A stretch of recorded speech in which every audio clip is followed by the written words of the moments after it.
So in the year 2005, during the Christmas break, I along with my family, we went on a North India trip.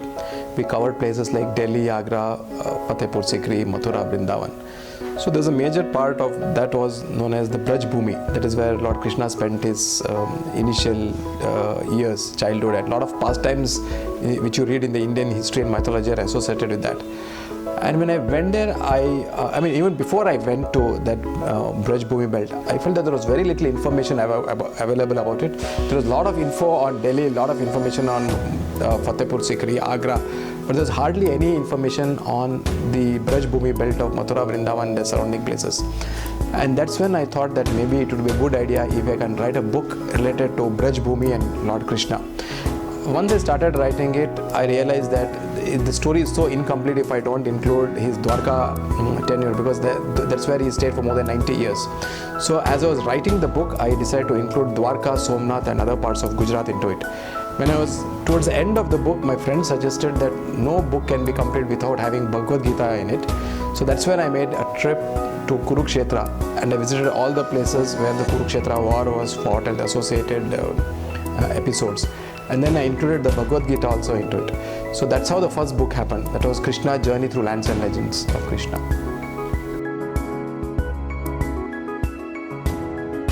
Okay, that's a very interesting question, and this is something that a lot of people have asked me. So in the, as you know, my first book was published in the year 2010.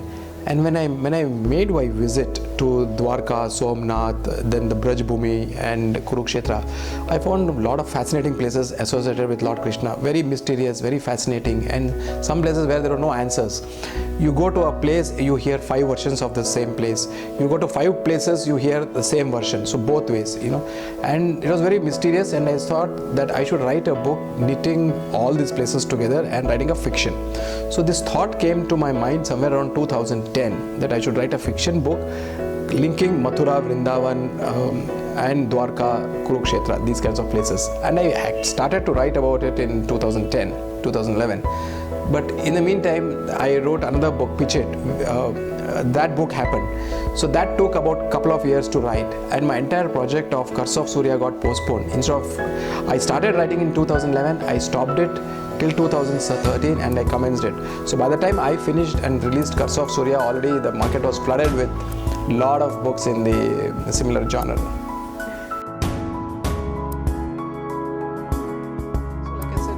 Neither a curiosity nor an obsession, but it was just that the places that I visited, I made multiple trips to Mathura, Vrindavan and Kurukshetra and Dwarka, Somnath, to get the stories intact, because it's my first book was a non-fiction book. So, and in India, you know, you cannot afford to write anything, you know, if you make a mistake and then you have people coming and throwing stones at your house, you know? So you have to be very careful when writing a book on religion. You have to get your facts right.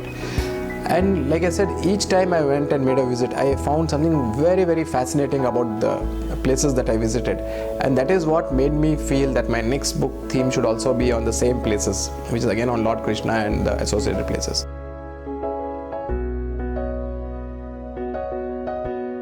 Actually, if you see, I would like to put it the other way. I am a bit disappointed or surprised why it took so much time to come. Because India has given some of the, you know, if you take our Vedantas, if you take our Upanishads, the Vedas, they are there since thousands of years, you know, 5,000, 10,000. We are not even able to place a time.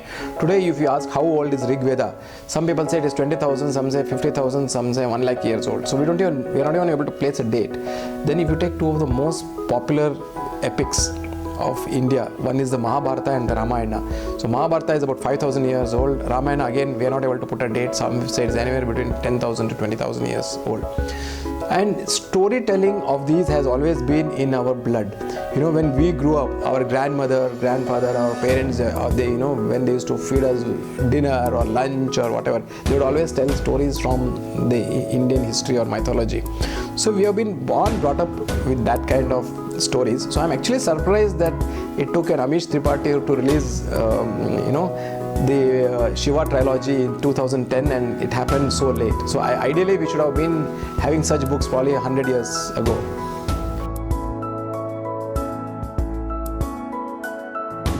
One day when I was coming to office, I was passing through a government school where underprivileged children were playing cricket with a makeshift bat and makeshift ball. They didn't even have stumps. They had drawn it on the wall of the building.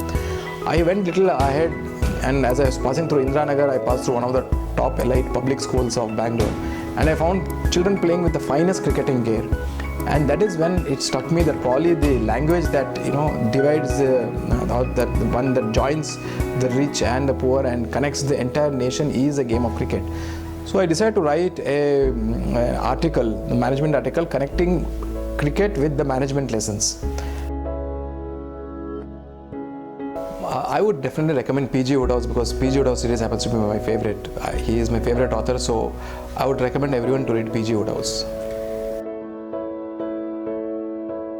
I think if you take the last couple of years, it has definitely been Amish who has been creating waves, and I feel probably it will continue for the next few years. Probably, I think, Godfather is pretty close to me. Yeah, Godfather is something that I like. Sometimes I play God or I play Godfather, even if the other person doesn't want me to play so. So yeah, probably Godfather comes close. See, it is like asking a person, if he has got 3 sons or 3 daughters, who is the favorite? Obviously all the 3. But I think if you purely take from the writing portion, definitely the third book, Curse of Surya, was definitely the most interesting one, obviously because it's a crime thriller. So that was the most interesting one to write.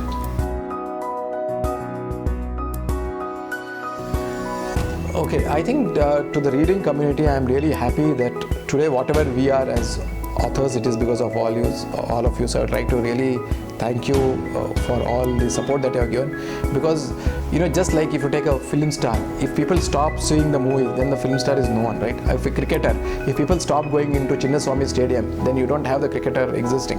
The game dies, the movie dies. Similarly, I think the book industry survives because of you readers. So first of all, I would really like to thank all of you for the encouragement that you have shown to all the readers, especially the Indian readers.